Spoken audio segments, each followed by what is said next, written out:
Hello everyone, welcome back to the fourth session of class 10 chapter 3 pair of linear equations in two variables। आज की video में हम discuss करने वाले हैं method 4 which is elimination method। Elimination के नाम से ही हमें क्लियर है टू रिमूव समथिंग। तो जब भी आपके पास pair of linear equations given हो, it is totally your choice कि आप कौन सा वेरिएबल उसमें से रिमूव करना चाहते हैं, वेदर द x वेरिएबल और द y वेरिएबल। किसी एक वेरिएबल को रिमूव करने के बाद फ्रेंड्स आपको दूसरे वेरिएबल की वैल्यू फाइंड करनी है और उस वैल्यू को यूज करते हुए आप अनदर वेरिएबल फाइंड कर सकते हैं। And one by one we will cover all the cases whenever your solution is unique, when your solution is infinitely many and whenever you will have no solution at all. So let's begin with this method.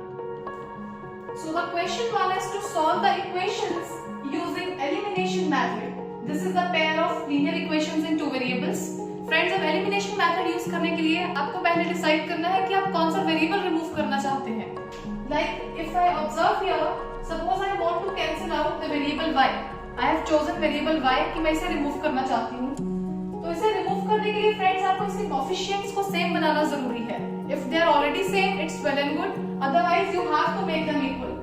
यहाँ पर मेरे पास first equation में value है 4y plus 4y, but in the second equation I have 2y. तो इसका coefficient same बनाने के लिए मुझे इसको 2 से मल्टीप्लाई करना पड़ेगा ताकि ये 2 2s 4y बन के कैंसिल आउट कर सके हम इसे। और इक्वेशन 1 में देयर इज नो चेंज क्योंकि ऑलरेडी ये 4y है, so it remains as it is. इसे हम सिंपली 1 से मल्टीप्लाई कर सकते हैं because whenever you multiply anything by 1, that value remains the same, no change. Okay, so let's multiply both the equations and then we will remove the variable y. When I multiplied the first equation with the value 1, तो ये equation as it is आ चुकी है। इसी तरह equation 2 को 2 से multiply करना है। Friends, you have to multiply throughout, means on left hand side as well as on the right hand side. तो जब मैंने इसे मल्टीप्लाई किया 2 2s 4 into x, this becomes minus 4y. Similarly on right hand side it is becoming 2 2s 4. Now you have to check before elimination whether the signs are opposite or not. हमें पता है हम हमेशा opposite signs को ही cancel out कर सकते हैं। If your one value is of plus sign and another is of negative, only then we can cancel them. अगर already signs opposite है, it's well and good. Otherwise you have to change the signs of the second equation throughout. इसमें मैंने observe किया एक term मेरे पास है plus 4y और second term है minus 4y, which means already हमारे पास opposite signs available हैं, तो हम इनको directly cancel out कर सकते हैं। There is no need to change the signs further. तो friends इनको cancel करते हैं, let's cancel them. इसे कैंसिल किया, वेरिएबल y हमारा रिमूव हो चुका है। रिमेनिंग वैल्यूज को सिंपलीफाई किया, 3x plus 4x आपके पास आया 7x। Similarly right hand side पर मेरे पास बचा 10 plus 4 which is 14। तो सिंपलीफाई करके मुझे मिलेगा यहाँ से x की वैल्यू 14/7। आफ्टर कैंसिलेशन फ्रेंड्स मेरा x आ चुका है, सॉल्व करने के बाद 2। आपको एक वेरिएबल की वैल्यू मिल चुकी है। अब इसी वैल्यू ऑफ x को यूज करते हुए आप किसी भी एक इक्वेशन में पुट कर दीजिए, गिवन इक्वेशन 1 या फिर 2 में, वो आपकी चॉइस है। किसी एक इक्वेशन में x को पुट करने के बाद आपको वेरिएबल y वहां से मिल जाएगा। Now putting the value of x equal to 2 in either of the equations, मैंने चूज किया है putting in equation 1, ये आपकी इक्वेशन 1 है फ्रेंड्स। x के प्लेस पर मैंने वैल्यू पुट की 2, this is becoming 6 plus 4y equal to 10। अब आप इस 6 को राइट हैंड साइड पर शिफ्ट करेंगे तो ये बन जाएगा 10 minus 6 which means this is becoming 4। और यहाँ से आप y सिंप्लीफाई कर सकते हैं easily. y is becoming 4/4 which means after cancellation your y is 1।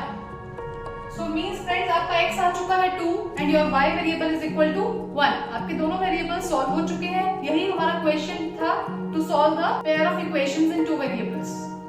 तो अब ऑब्जर्व करिए, इस केस में आपके पास दोनों वेरिएबल्स की सॉल्यूशन यूनिक है, means this is the case of unique solution जहां पर सिंगल सॉल्यूशन हमारा आंसर होगा।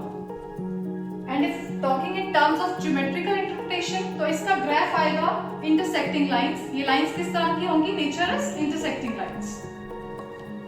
The next question is solve the linear equations using elimination method.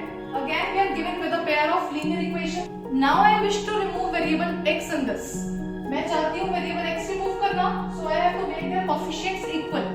इनके कोएफिशिएंट्स इक्वल करने के लिए आप नोटिस करें इस 3 को मुझे 9 बनाना है, तो मुझे फर्स्ट इक्वेशन को क्लियरली किससे multiply how? With the value 3, ताकि 3 3s are 9 बन सके and we can remove this term. इसे 9x रखने के लिए as it is I am multiplying equation 2 by the value 1 because there is no change going to be here. So let's multiply both the equations with the required numbers. First equation को multiply करके friends मुझे मिला 3 3s are 9x. This is becoming minus 3y और right hand side पर 3 3s are 9. इसी तरह second equation को 1 से multiply किया, that is why it is remaining. It is going to remain same. Observe करिए कैंसिलेशन करने के लिए मुझे ऑपोजिट साइंस की जरूरत होती है, but here both the values are of plus sign, means throughout in the second equation we have to do the sign changing. This is by default plus value, तो आप sign change करेंगे तो ये negative value बन चुकी है।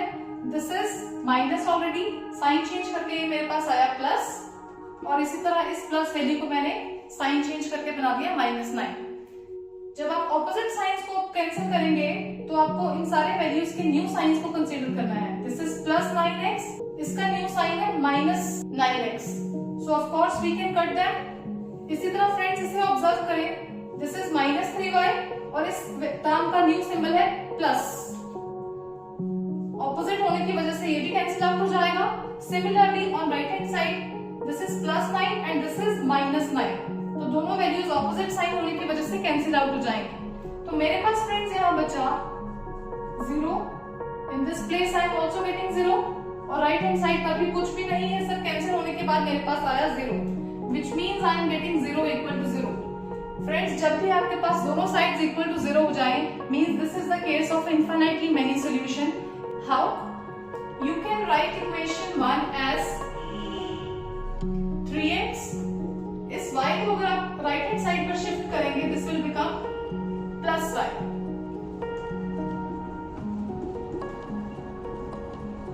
आई am shifting 3 on the right hand side, यहाँ पर ये मल्टीप्लाई है, इस साइड आकर ये कन्वर्ट हुआ डिवीजन में। तो फ्रेंड्स आप ऑब्जर्व करिए इस रिलेशनशिप को, that your variable x is depending upon variable y। जैसे जैसे आप y की वैल्यूज इंसर्ट करते जाएंगे उसके कॉरेस्पॉन्डिंग आपको x की डिफरेंट वैल्यूज मिल जाएंगी। That is why we are going to have infinitely many solutions over here.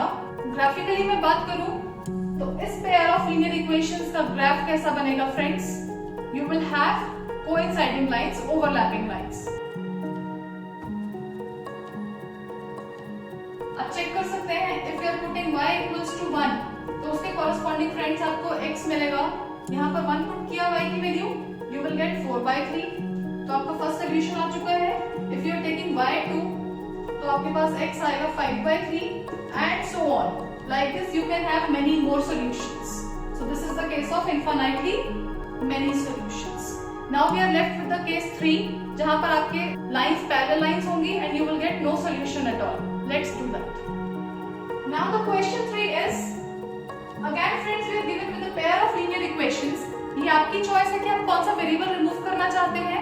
Suppose I wish to remove variable x. तो x को रिमूव करने से पहले मुझे उसके कोएफिशिएंट्स को इक्वल बनाना है, and for that I have to multiply equation 1 by the value 2 because 2 2s are 4, only then their coefficients will be equal, ताकि हम उन्हें कट कर सकें। And this equation remains as it is, तो इसे हम मल्टीप्लाई करेंगे by the value 1। So let's multiply the equations first. यहाँ मल्टीप्लाई करके फ्रेंड्स मेरे पास आया 4x, this is becoming 6x equals to 8 2s are 16, और 1 से मल्टीप्लाई किया, that is why your equation 2 remains as it is. अब ऑब्जर्व करिए कैंसिलेशन के लिए हमें ऑपोजिट साइंस चाहिए होते हैं, but here both the terms are of plus sign, so let's do the sign changing first, तभी हम उनको कैंसिल कर सकते हैं।